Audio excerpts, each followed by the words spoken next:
Alright, we're back with another video. This morning I woke up to one of my favorite YouTubers, and that's Project Farm. The most recent Project Farm, he did a test on approximately 10 different workwear type jeans. From the Wranglers, Lee, all the way to the Carhartts and Dickies. At the end of the video, he asks that if you have any other suggestions, please send them in to see if it's worthwhile to actually create an additional video. Today I want to cover some of the work pants that I have from Caterpillar or Cat. The variations that I have are at least 5 years old. So I know from Googling different variations today they offer other models.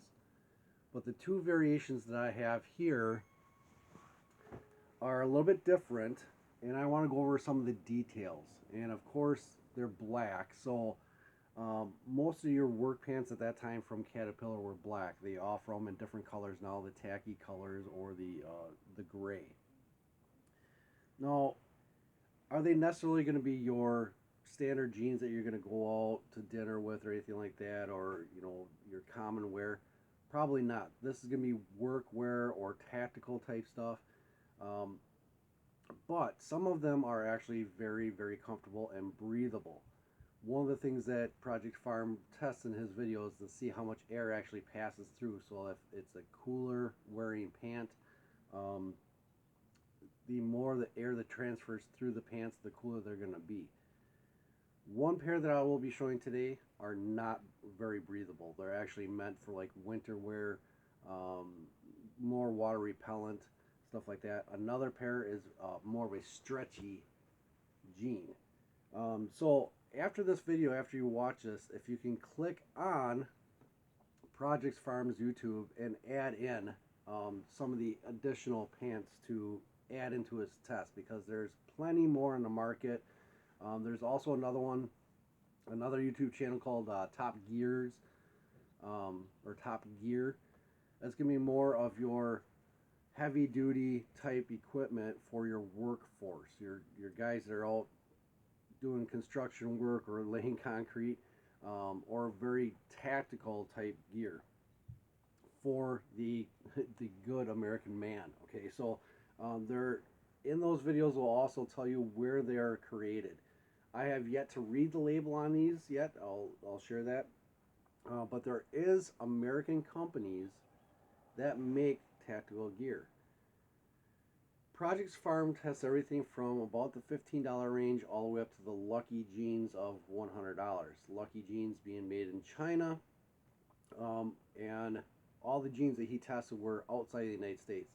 There are clothing manufacturers here in the United States in that $70 to $100 range. These, the Caterpillars, at the time of purchase, they were about $30. To get them now online, anywhere from $60 to $80. But you can still find sales yet, right now as of today, to get these for $39.99. So let's go over some of the details. I'm not going to model them for you, but we're going to go over some of the details that you can't see when you have them on. So let's start at the top and work the way down to the ankles. First off, this pair that we have here, these are also made in China, which is something that I refrained from trying to do, but at the time this is the only thing that they offered. This is the workforce wear series, and the waistband itself has elastic built into it.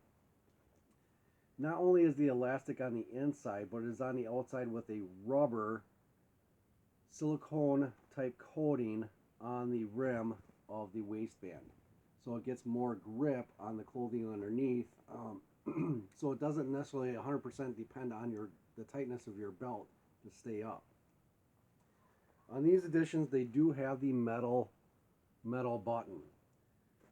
It also has the standard zipper. It is the YKK zipper, which is 100% pretty much everything that across the board generalized zipper that all pant manufacturers make. Also on the waistband, this one has standard belt loops. So just the half-inch wide, reinforced, double stitched. But at the bottom of most of the belt loops, there's some kind of a ring on there, a keychain ring or equipment ring, which comes in really handy if you're like a janitor or somebody that has to carry a lot of keys. There's excess rings on both the belt loops to carry them.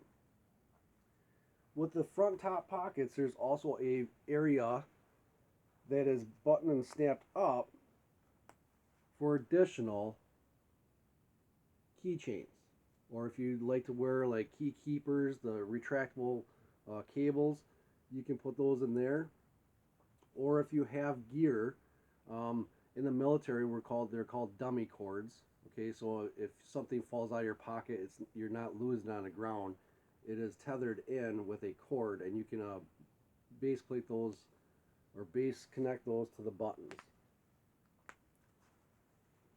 The other side is another set of 3 button areas, so that's 6 buttons just for connection points at the top of these pair of pants. They have fairly deep pockets. The pockets go down through the hips, so they're not real shallow. So if you do put stuff in there, it is carrying it down in the cargo area. For the rear pockets on these, the top of the pockets are reinforced with a double stitched canvas on one side, and it is open with no flap. The right rear wallet side is a velcroed cover flap to retain your wallet.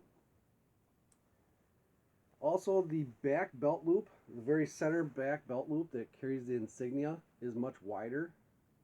So no plumber's crack with these. Okay, it's going to hold it up nice and neat. Now, let's go down the right pant leg and work our way down to the bottom. The right pant leg has a provision for either a utility knife, or it's not as deep enough for a hammer, but there is definitely a pocket there for anything that needs to be a quick action type device that's a little bit longer. Like I said, like a utility knife. On top of that, there is a button area with some slots in it, so you can connect different things to the pocket itself, or pens or pencils, crayons, anything for like construction, right there handy at your right hand hip. On top of that, there is like a cell phone size velcroed pocket.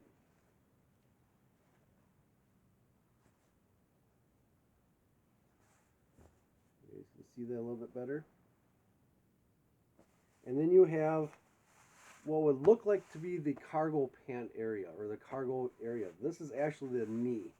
And the knee is also got a top Velcro cover on it. The knee is a double knee. It's very hard to see because it is black, but it is it's a different material than the pant itself. Now this isn't denim. It's more of a stretchy cellophane, not cellophane, but a stretchy type material. So while you're crouching down or having to kneel down to do something on the ground, the pant will move with you and stretch. And then at the top of the seam, there's also reflective material. So if you're working in lower light or working at night doing construction, stuff like that, and a vehicle pulls up, you also have reflective material built into the pants so that whoever's coming through with a vehicle or heavy equipment, they can see you.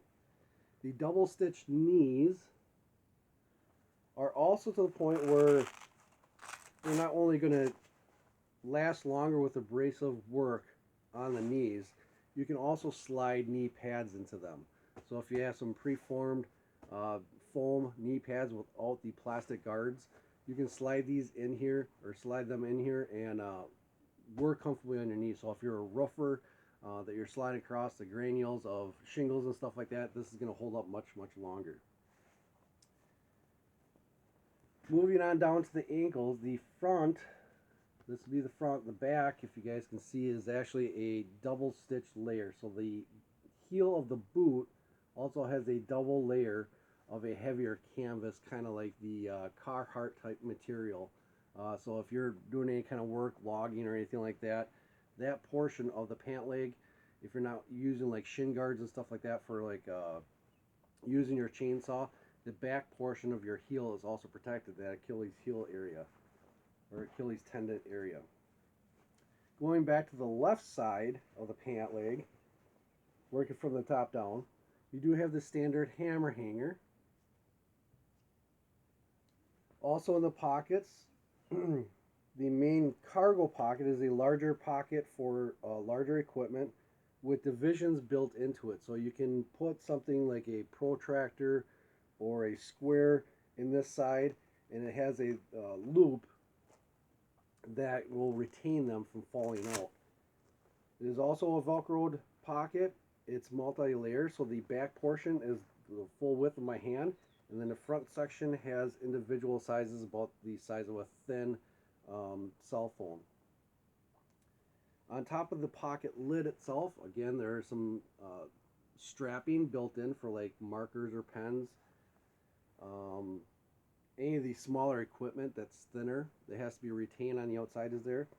And then to the knee, again, that reinforced knee with the flap for the knee pad, reinforced material, and also on the lid, again on this side, is the reflective tabs for it working at night. Again, going down to the ankles again reinforced. So that's the light version, which I would consider more of your warm weather type gear. This material, without being treated with any kind of water repellent additive, these breathe very well and they stretch with working in hotter weather.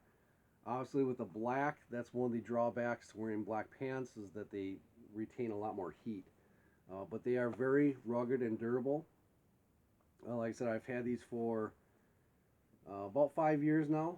One of the other things that I miss too is that the bottom of the pockets, they all have breather holes or drain holes. So if you are getting wet water or anything like that, the water has a chance to be able to escape that way.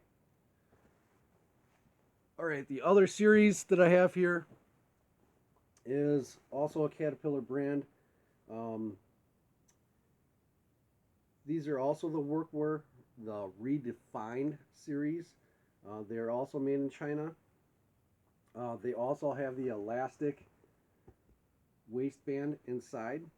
The difference between this pair and the previous pair is that these are more of the canvas type material. A little bit heavier denim. Again, they are black, but they are constructed a little bit different.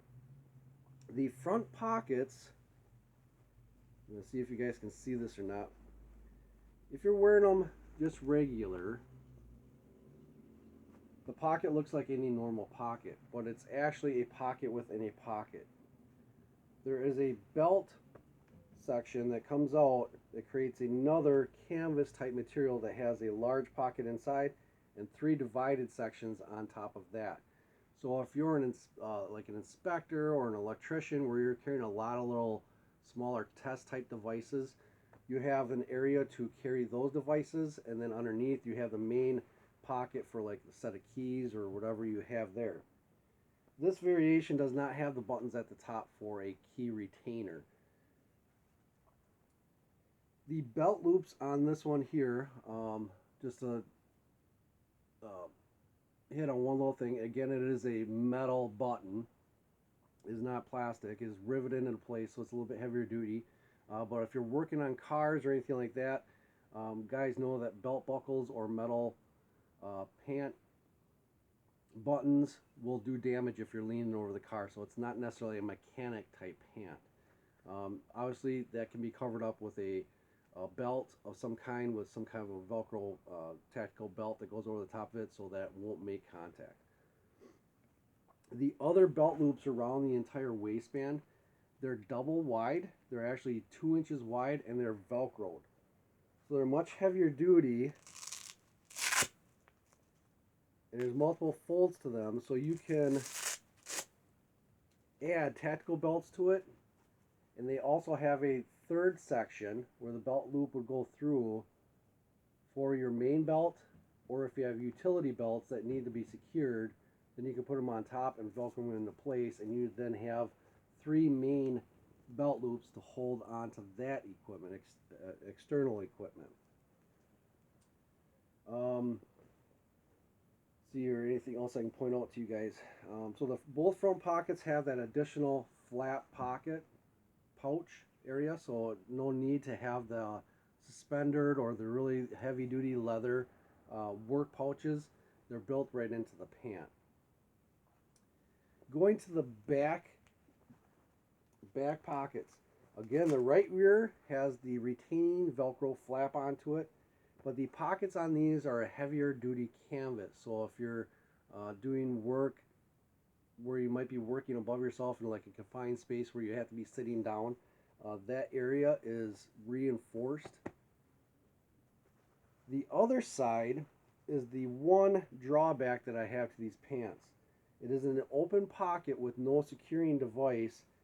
Even though it's a canvas material, the stitching is a little bit weaker. The stitching stayed there, but the canvas material actually ripped. So I was working on something, backed up, and I caught the edge of a nail, and the nail did pull out the canvas. Okay, so this is the right or left rear pocket. You can see on both sides. Did get a hole into it. The damage is repairable. You can stitch through that material. It is the folded over portion. If you know somebody that can sew or has a good sleight of hand and good eyes, you could definitely repair that. But with any kind of pocket that's left open, there's always the ability for something to fall out. I always like to have something that goes over the top. Going down the left pant leg, again you have the regular angled front pockets. On the left hand side, you have a Velcro covered main pocket once again. On the outside you have then a cell phone pocket that has a Velcro cover top and 3 locations for markers or pens on that same cargo pocket. Below that, again, you have the flap to the knee area, and the knees on these are also that heavier material, but they're not doubled up. They do have locations, again, on these to have the knee pad inserts, but the material is much lighter and stretchier on the knee, so it's actually the opposite of the previous pair, where the material of the pant was stretchy and the canvas was in the knees. This one has the stretchier material in the knees and the heavier canvas of the pant. So if you're doing a lot of work, say you're a plumber and you're doing a lot of work underneath or putting new wax rings on toilets and stuff like that, this is going to be more of the pant that you're going to have here, where you're not going to be doing any kind of damage or scuffing anything on the linoleum floors or tile floors. So again, just 2 different series of the pants and why they're constructed the way they are. Going to the right side, pant side pocket. Again, the top one is a standard angled plug or angled pocket. On the right hand side, here's the main seam of the leg. Behind that, you have a hammer hoop and a really deep pocket that angles to the back. So if you needed to put, say, like your pry bars or any kind of measuring devices inside of that, pliers or anything like that will fit inside of there and still have that quick access. On top of that pocket, you have another loop for something smaller, say like a cat's paw, and then a pocket behind that for any other additional tools. In front of the main seam, you have a long loop for a handle, say something smaller. Trying to think, if you are a plumber, maybe using a small pipe wrench with a handle, that would fit there. And then there's also another cell phone size pocket that is secured with a Velcro flap. Also the reinforced knee, again with the opening compartment for knee pads. At the ankles of these pants, they also have that reinforced canvas double stitching. But instead of just being around the heel of the pant, it actually stretches from the back portion around to the front. So if you're wearing high heel, or not high heel, high ankle boots, that area, the material will actually stretch around and cover the whole outside of your ankle. So again, if you're a logger or something like that where you're doing sidestepping but you're wearing an additional cover protective pant, this gives you the additional protection on the sides and to the back.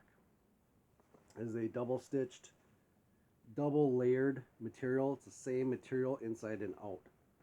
It's just a double layer. As you can see, the inside is still the regular material, more like denim, but it is black. Like I said, just recently looking up after these different things and seeing that video, I see that Caterpillar comes out with a couple different other variations in different colors. I've also had a pair of Dickies in that same kind of category that are more tactical type pant wear. I only bought one pair and they're $60 and they lasted a fairly long time, but I used those because they were more dressy. I would use those in occasions where I was maybe going to a family function or to a more dressy type function where I had to have tacky colored pants that I still wore boots. All right. So that's just my review today. If you guys do see this video, if you get a chance, today's the June 30th. The video from Project Farm just came out. If you see this, could you go over to his channel? I recommend him to review the Caterpillar series and also other type of tactical pant wear that's out there, because with our money getting greater value to what we're buying and what you're purchasing with quality, the better pants that you get for your money is going to be well worth it. Like I said, these are 5 years old now, and I've put them through a lot of torture tests as far as actually using them while working, hunting, doing all kinds of different manly type things. These pants have held up for a long time, so they were well worth the $30 at the time of the purchasing price. 10 times better than a pair of Lee or Wrangler type jeans. But if you don't like black, that's not the way to go. For a bonus of this video, this is going to be my personal opinion and something that maybe the viewers of this channel or this video will notice, that a lot of guys do not know how to wear a simple baseball hat. Okay, or they are wearing it like this, or the brim is like this. Okay, baseball hats are meant to be worn like this. Okay, the bill of the hat is there to shade your eyes from the sun or rain or anything that comes along for the style of a baseball hat. For guys like me that have a receding hairline, obviously that's a good way to cover it up, right? Now, the problem with that I see, in my opinion, is that most people do not know how to wear hats. Simple as that. They have never been taught how to properly pick out a hat and how to wear one. All right.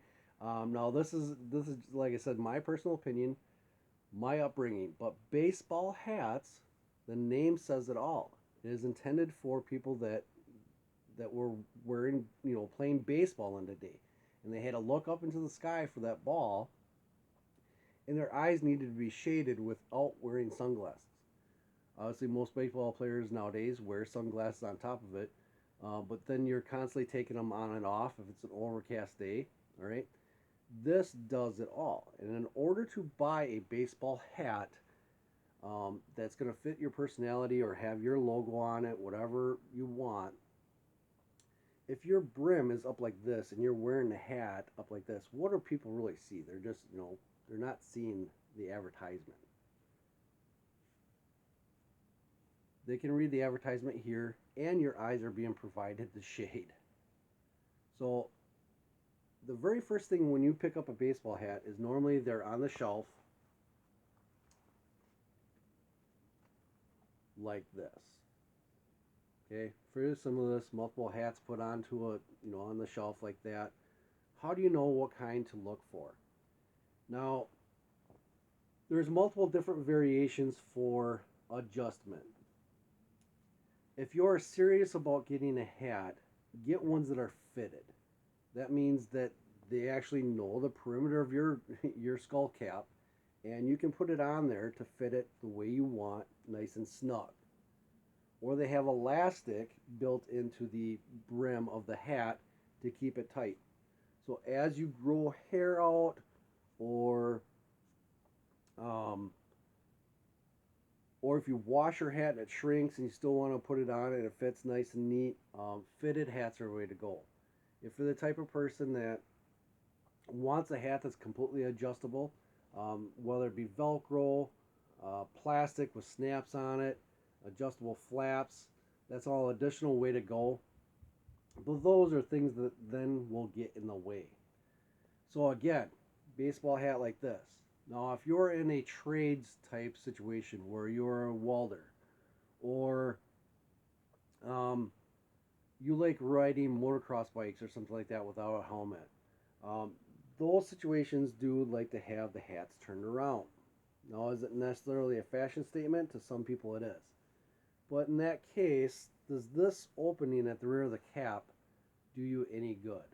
Okay, so that's another reason for a fitted hat, is that you can spin it around, have it like this, and have the back of your neck shaded. So you're not getting that 100% full redneck effect, okay? Again, if you're a welder and you're wearing the face mask in front, or the shielding mask in front of you, this also protects any of the sparks or anything like that from going down inside of your shirt. Another reason why you'd want to wear your hat backwards like this is if you're into firearms and you're at the range, looking to the scope or looking down your sights, this is another reason why you'd want it. For a tactical reason, this is something I picked up myself within the military, is that the casing of semi-automatic rifles, a lot of times if you're in the prone position, those casings will eject and go back towards your back. And having that brim over the back of your neck will keep the casings from going inside of your shirt. And anybody that's ever had one of those casings, a hot casing, go down their shirt, they know how instant you take, get away from that and try to clear your shirt.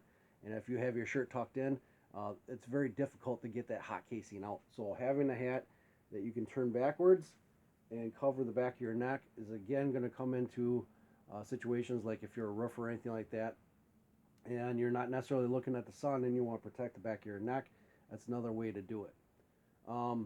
Again, not a real good fashion statement by having it open here. You should have a fitted hat. Once you buy your hat off the shelf and it comes in that orientation like this, how do you decide how to preform your bill? This portion of the hat. It's very simple. A baseball hat. You literally take a Major League baseball, or any, that size ball. You put it inside of your brim and you put a rubber band around it. Okay? And you let it sit there like that for a couple of days. And after a couple of days, that brim, you can even mist it with a little bit of water so that it gets a little bit wet.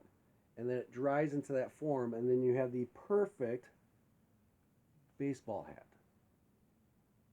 That, in my opinion, is the proper way to wear a baseball hat. Now, even baseball players today, like I said, are starting to wear larger sunglasses. So like your Oakleys, they have very, straight edge across that. Guys cannot put that brim way down like this. It has to be up and flat and straight. But then they also put the glasses inside above their ears between the hat and their head. So that way the brim is not there. Once you look up, this is perfectly the reason why I've got the light the way it is now. When you're looking up, your sunglasses are then there to reflect out the sunlight. But that transition from shade to light, you can also lose the ball. So guys that have been doing this for a while, that like to play baseball, have the brim down like this, and you actually wear your sunglasses on the outside of your hat.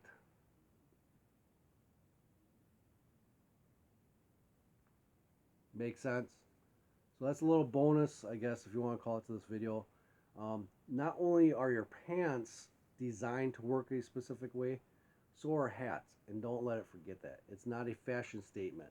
It's actually the way that these were intended to work. Now, one of the other reasons for wearing this style of hat, if you're a mechanic and you're working with cars that are up on lifts, it allows you to still wear your safety glasses. But if you start to tilt your hat up like this, because obviously you're in the shop and you're not worried about sunlight basically blinding you, having your head tilted up like this with your safety glasses on, a lot of times you're looking up, and any kind of dust that will fall down or rust that comes off of something, it is now shaded and shed off to the sides away from your face.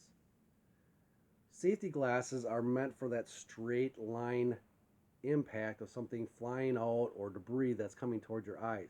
But the top of the the top of the safety glasses, there's that gap between your eyebrows and the safety glasses. This is there to deflect that dust and debris away from your face. Make sense? In addition to that, instead of wearing a hard hat underneath a vehicle that might be up in the air on a lift, if you're messing around with your tools and you go to look up at something, your hat will hit whatever that equipment might be without it hitting your head. Okay, so as a mechanic, baseball hats come in to play also. It's not only there to shed the sunlight from your face, it's also there to shed other debris from your face. Especially if you're in the northern climates in wintertime when cars come in and they're covered with snow, you're looking up, guess what's dripping down? All that salt and water and stuff that's dripping off the car is coming down on top of you.